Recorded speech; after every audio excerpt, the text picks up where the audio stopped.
1er octobre 1949. La Chine tourne la page sur son passé. Après des années de lutte et d'engagement révolutionnaire, Mao Tse-tung s'apprête à prendre la tête du pays.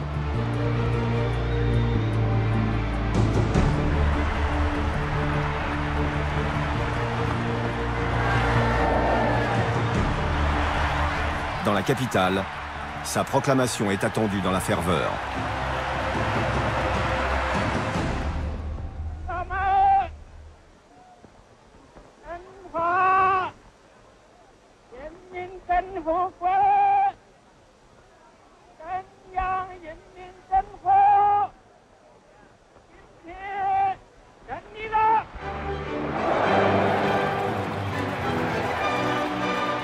Quand il accède au pouvoir, Mao n'a qu'un objectif, une seule idée, une seule passion, rendre à la Chine sa puissance légendaire, lui restituer son rayonnement d'antan.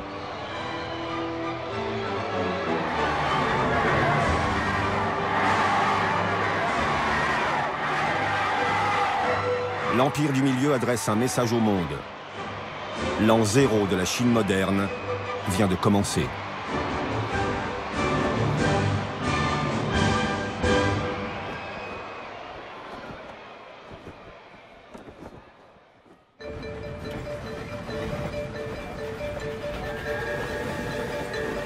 La Chine s'est levée, mais l'heure n'est pas encore à la liesse. À peine l'armée de Mao montre un léger entrain. La guerre civile qui ravage le pays depuis 20 ans n'est pas encore gagnée. Plusieurs régions sont toujours aux mains des nationalistes, menées par le général Chiang Kai-shek.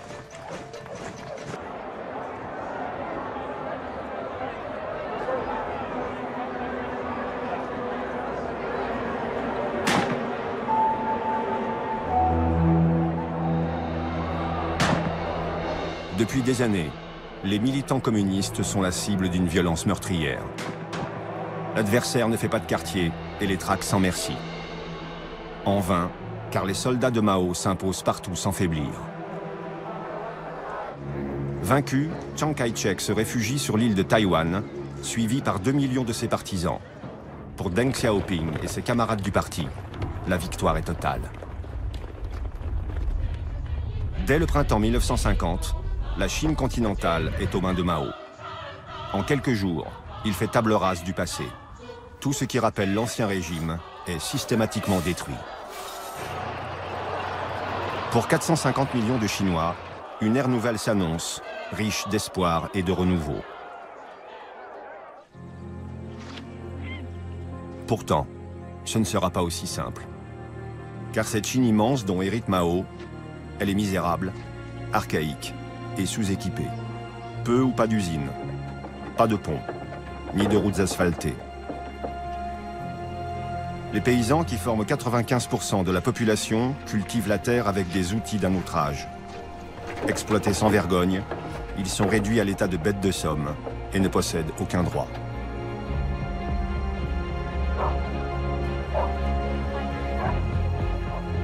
Pour obtenir leur soutien, Mao leur a promis la terre et il tient parole. Sans attendre, l'ennemi est désigné.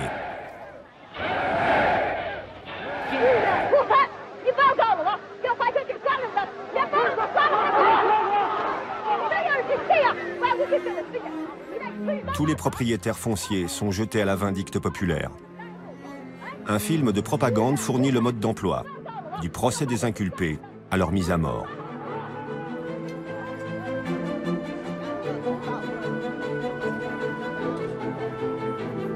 Les exécutions sont menées par les villageois eux-mêmes.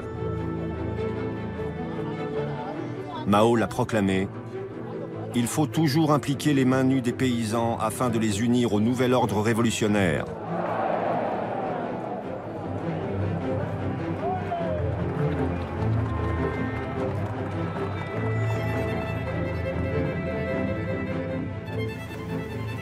Les terres et les biens confisqués sont partagés de manière équitable. Et chaque famille reçoit son lot sous le contrôle du représentant local du parti. Loin des caméras, le fidèle Deng Xiaoping supervise des centaines d'expropriations, sans état d'âme. À l'issue de la réforme agraire, une alliance indéfectible entre les paysans et Mao Tse-tung est scellée. Pour stimuler cette union, le Parti communiste ne ménage pas sa peine. Mao déclare « Nous autres les communistes, nous sommes comme des graines et le peuple est le sol.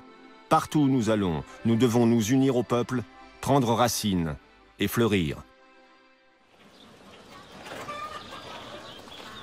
En un rien de temps, 19 millions de militants quadrillent le pays. Un territoire aussi vaste que les États-Unis. Chaque village, chaque ville, chaque pâté de maison est investi. Les relais pour diffuser sa parole et veiller à son application sont en place. Car Mao veut conduire la Chine vers la grandeur, à sa façon, avec autorité. Il commence par l'isoler du reste du monde.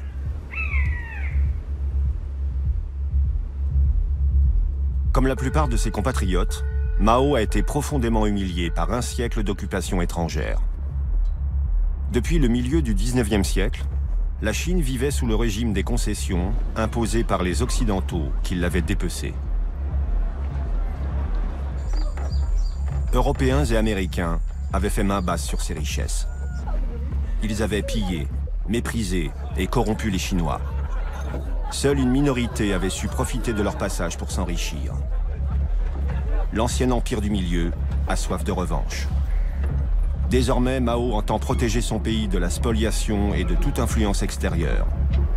Il rêve d'autarcie. La Chine se ferme.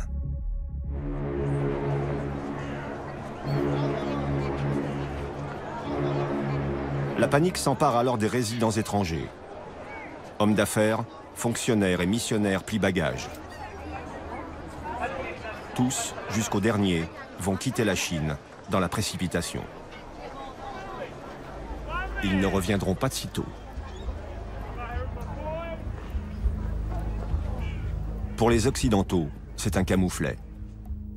En représailles, ils refusent de reconnaître le nouveau régime et accordent leur soutien à la Chine de Chiang Kai-shek. Désormais, c'est Taïwan et ses 3 millions d'habitants qui représentent la Chine à l'ONU. Le pays le plus peuplé du monde est placé au banc des nations. Mao est seul, ou presque. Or, il a cruellement besoin d'alliés.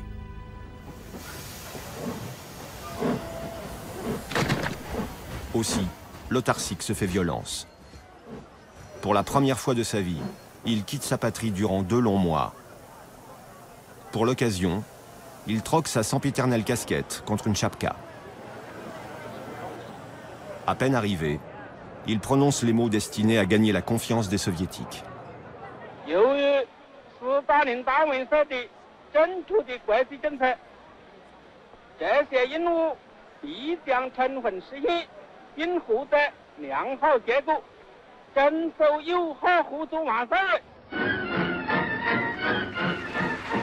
En réalité, ces louanges masquent un profond ressentiment.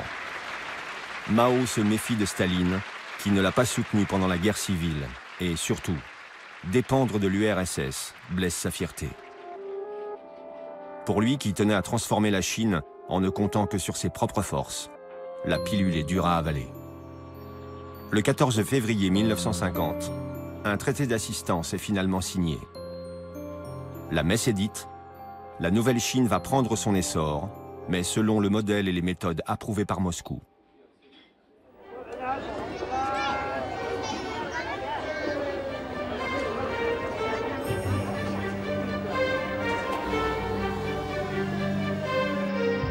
Instantanément, des milliers de conseillers, d'ingénieurs et d'experts traversent la frontière pour aider Pékin à construire son premier plan quinquennal.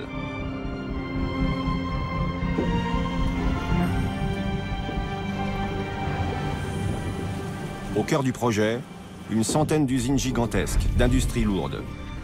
La sidérurgie, la métallurgie, les mines sont les secteurs privilégiés. La Chine s'équipe.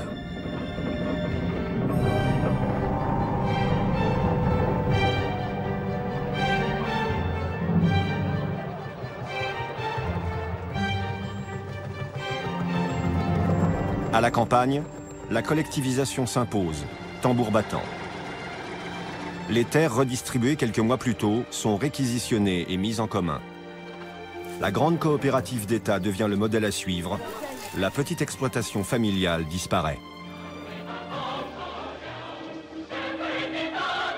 Près de 400 millions de paysans chinois se convertissent en salariés de l'État.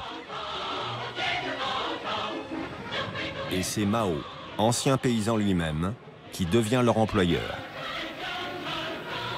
La mutation de l'économie chinoise est en marche.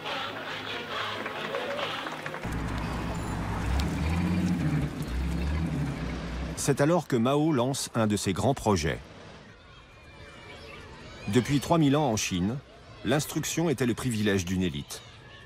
Seule une poignée de mandarins régnait sur une masse d'illettrés. Mao décrète qu'une grande puissance se doit de posséder un peuple instruit.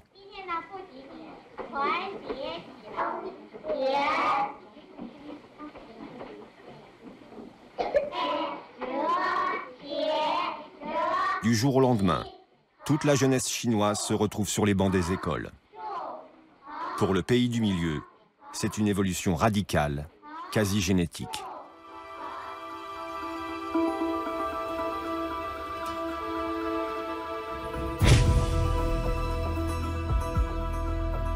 Grisé par ses premières réformes, le grand leader lance « En l'an 2001 qui marquera l'entrée dans le XXIe siècle, la Chine sera devenue un grand pays socialiste industrialisé. »